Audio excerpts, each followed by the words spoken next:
Okay, good morning everyone. I'm Maria Hazel Insinares, a registered nurse. Last time we celebrated National Tuberculosis Day, so today I will discuss about tuberculosis. So what is tuberculosis or TB?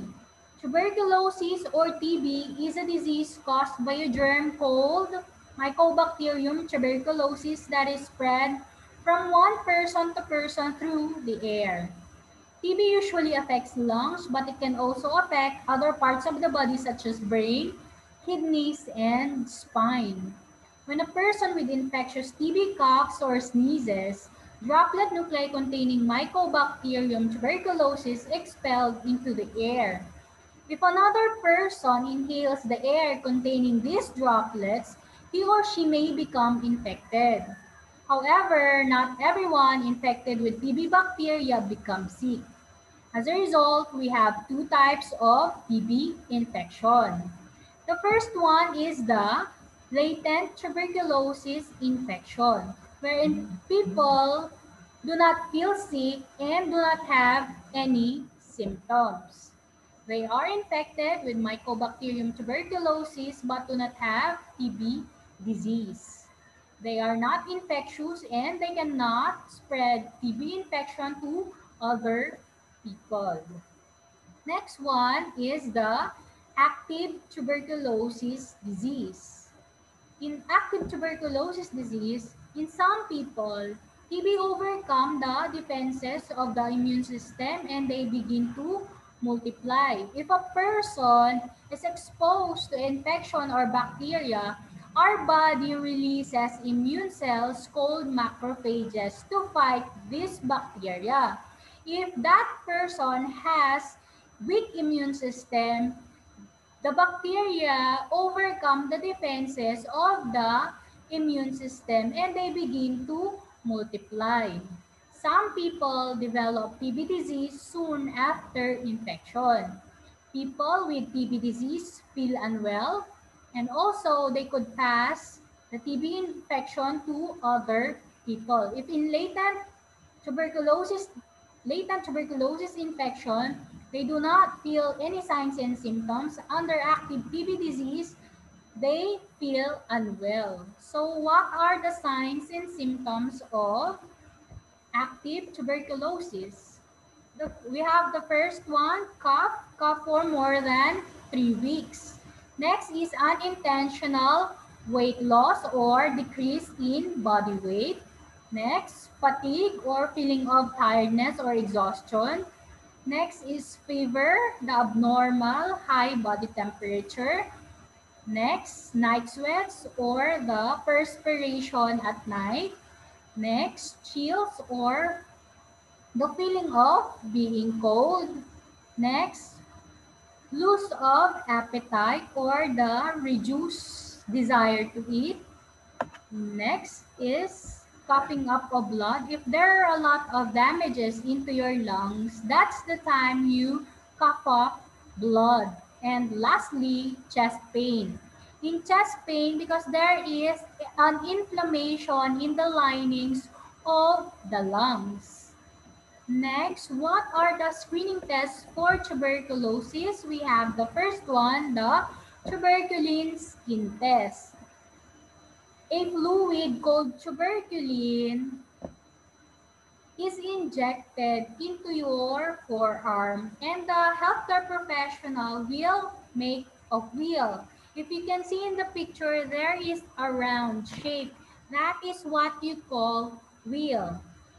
Within 2 to 3 days, the person that has been tested will come back to the healthcare professional to assess the area if you are positive or you are exposed or infected with TB bacteria. If there is a red bump, it means you are exposed or you are positive with TB bacteria. The bump is measured if it is more than 5 millimeters. The next screening test for tuberculosis is the blood test. Healthcare professionals are using what we call quantiferon TB Gold Plus, wherein they extract blood from the person, and this blood test detects TB bacteria in the blood, and it measures how strong a person's immune system reacts to TB bacteria. So when the result is positive, it doesn't indicate whether the person has active tuberculosis or latent tuberculosis. Uh, Tuberculosis can also be diagnosed by medical history if you have family member with tuberculosis. Next, physical examination.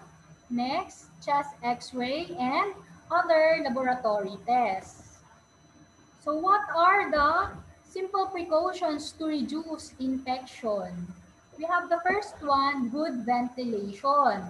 There should be a well-ventilated room.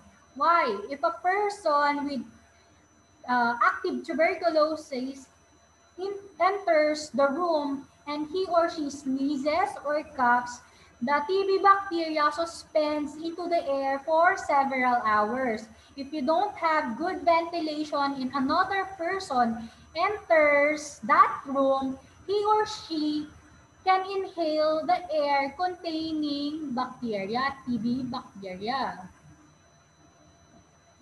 and eventually become infected.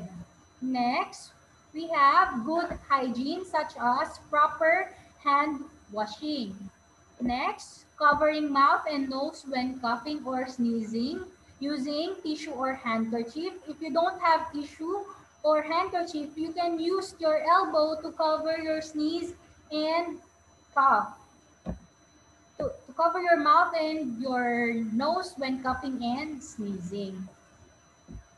Next is proper nutrition. You have to eat nutritious food to boost your immune system. When you have weak immune system, you can easily be infected with diseases. Next, what are the treatment for tuberculosis? People who do not take all the medications can become sick again and spread TB bacteria to others.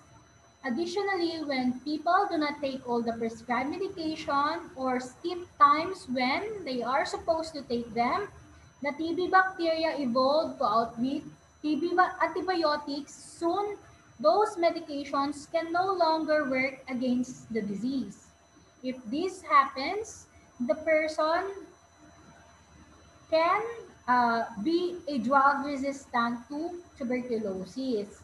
Additionally, some people with TB do not get better with treatment because their disease is caused by a strain of the tuberculosis bacterium that is already resistant to one or more of the standards of tuberculosis drugs. So what are these drugs? These drugs prescribed by doctors are rifampicin, isoniazid, pyrazinamide, and ethambutol. They should take it every day for the period of 6 months. So they need to follow doctor's order to prevent multi-drug resistance.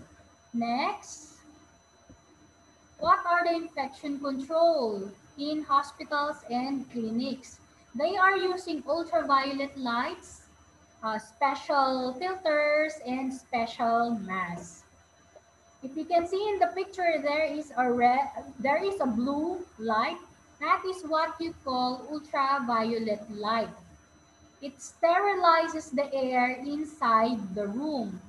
Next is the special mask called N95 to prevent or filter the air uh, inside the room or in the surroundings so that you cannot inhale the TB bacteria in your surroundings. Next, according to the World Health Organization, about 1 million Filipinos have active tuberculosis disease. Tuberculosis is the 16th leading cause of death in the Philippines. So tuberculosis is curable, and there's a lot of government facilities that such as DOTS or direct observed treatment short course that gives free medications to people with tuberculosis. They just have to take these medications regularly for a certain period to prevent multi-drug resistance.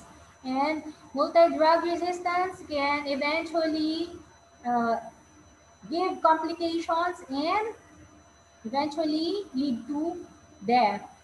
So that's the end of my discussion about tuberculosis. Thank you for listening. I hope you've learned today. God bless everyone.